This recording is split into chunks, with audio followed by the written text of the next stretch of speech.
नमस्कार. महिला प्रबोधन मंडळ नागपूरद्वारे आयोजित संस्कार कवच या मालिकेअंतर्गत मी सौ उर्मिला राजदेरकर. मुलांनो, आज तुम्हाला संत गोरा कुंभार यांची गोष्ट सांगणार आहे. विदर्भात जन्मलेले बुलढाणा जिल्ह्यातील देऊळगाव राजा येथे यांचा जन्म झाला होता. पांडुरंगाच्या भक्तीत समर्पित जीवन जगणारे संत शिरोमणी गोरा कुंभार म्हणजेच गोरोबा काका यांची 707वी पुण्यतिथी 6 मे रोजी साजरी करण्यात आली.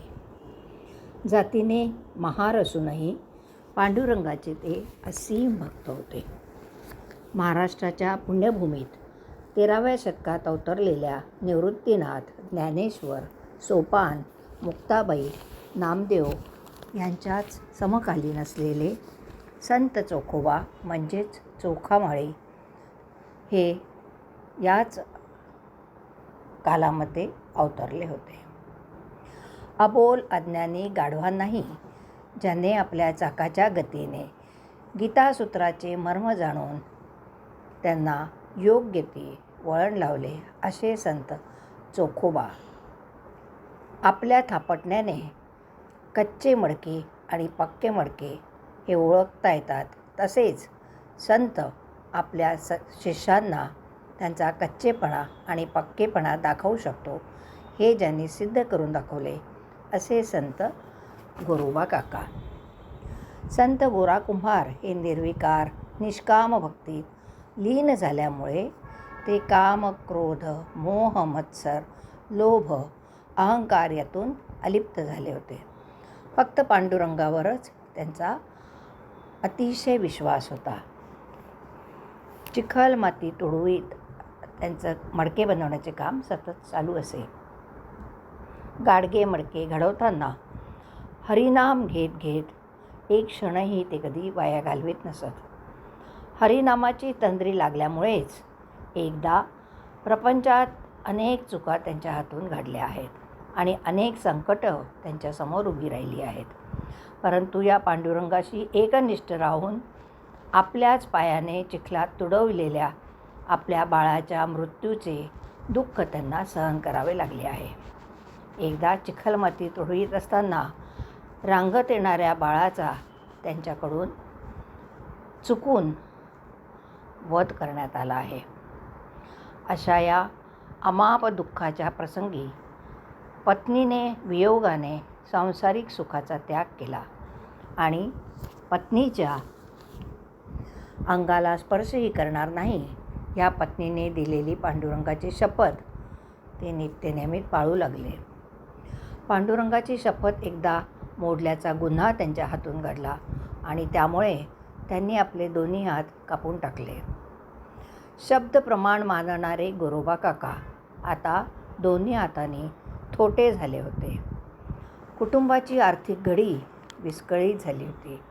कुटुंबावर उपासमारीची पाळी आली होती. अशा वेळीसुद्धा आपले सर्वस्व पांडुरंगाला त्यांनी अर्पण केले होते.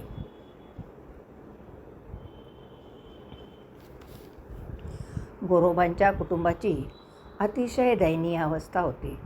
दोन्ही हात थोटे झाल्यामुळे गोरोबा काका स्वतःच्या हातांनी मडके घडवू शकत नव्हते. परंतु याही परिस्थितीत ते फक्त पांडुरंगाचंच नाव घेत होते. हे पाहून प्रत्यक्ष पांडुरंगालाही दया आली. त्यांच्या हृदयाला पाझर फुटला आणि त्यांनी आपल्या स्थानाहून तिथून भ्रमण केलं. सोबत रुक्मिणीला घेऊन ते पंढरपुरापासून अवघ्या 25-30 किलोमीटर अंतरावर असलेल्या तेर गावी कुंभाराच्या वेशात गोरोबा काकाकडे आले आणि या पांडुरंगाच्या रूपात असणारे विठू यांनी मडके घडवण्यासाठी काही काम आहे का अशी मागणी केली. गोरोबा काकांकडे काम करीत असताना मात्र त्यांची भरभराट झाली. जास्तीत जास्त मडकेची मागणी वाढू लागली आणि त्यांची आर्थिक स्थिती पुन्हा पूर्ववत झाली. गोरोबाचा प्रपंच सुरळीत चालू लागला. नित्यनियमाने पांडुरंगाची पूजा करणाऱ्या संत नामदेवांना मात्र पांडुरंग मंदिरातून निघून गेल्यामुळे मंदिर सुने सुने वाटू लागले. सर्व संतही पांडुरंगाची वाट पाहू लागले. सर्व पंढरपुरात गोळा झाले. देव कुठे गेले यावर सगळेच विचार करू लागले. संत नामदेवांना पांडुरंग गोरोबा काकांकडे गेल्याचे कळले. सर्व संत मंडळी अचानक गोरोबा काकांच्या गावी तेर येथे आली. सर्वांनाच पाहून गोरोबांना अतिशय आनंद झाला. त्यांनी त्यांचे स्वागत केले आणि येण्याचे कारण विचारले. तेव्हा प्रत्यक्ष पांडुरंग तुमच्या घरी काम करीत असल्याचे त्यांना कळले. हे ऐकून त्यांना आश्चर्याचा धक्का बसला. त्या क्षणीच गोरोबांनी विठू कुंभार आणि रुक्मिणी कुंभारीणला शोधायचा प्रयत्न केला, परंतु त्या अंतर्धान पावल्या होत्या. तेव्हा गोरोबांना पश्चाताप झाला. प्रत्यक्ष साक्षात ईश्वरच आपल्या घरी काम करीत आहे, हे आपल्या हातून किती मोठे अक्षम्य पाप झाले आहे असे त्यांना वाटले. म्हणून ते आपल्या सहकुटुंबासह पंढरपूरला आले. तिथेच भजन कीर्तनामध्ये लीन होऊ लागले. एकदा संत नामदेवाच्या कीर्तनाचा आस्वाद घेत ते तन्मयतेने बसले होते. कीर्तन अगदी चरण सीमेवर आले असताना नामदेवांनी सर्वांना हात वर करून टाळ्या वाजवण्याची सूचना केली. गोरोबा थोटे असल्यामुळे चुळबुळ करू लागले. नामदेवांनी गोरोबांची स्थिती जाणली. त्यांचे हात वर होऊ शकत नाही हे त्यांच्या लक्षात आले आणि त्यांच्या करणीने गोरोबांना नवीन हात आले.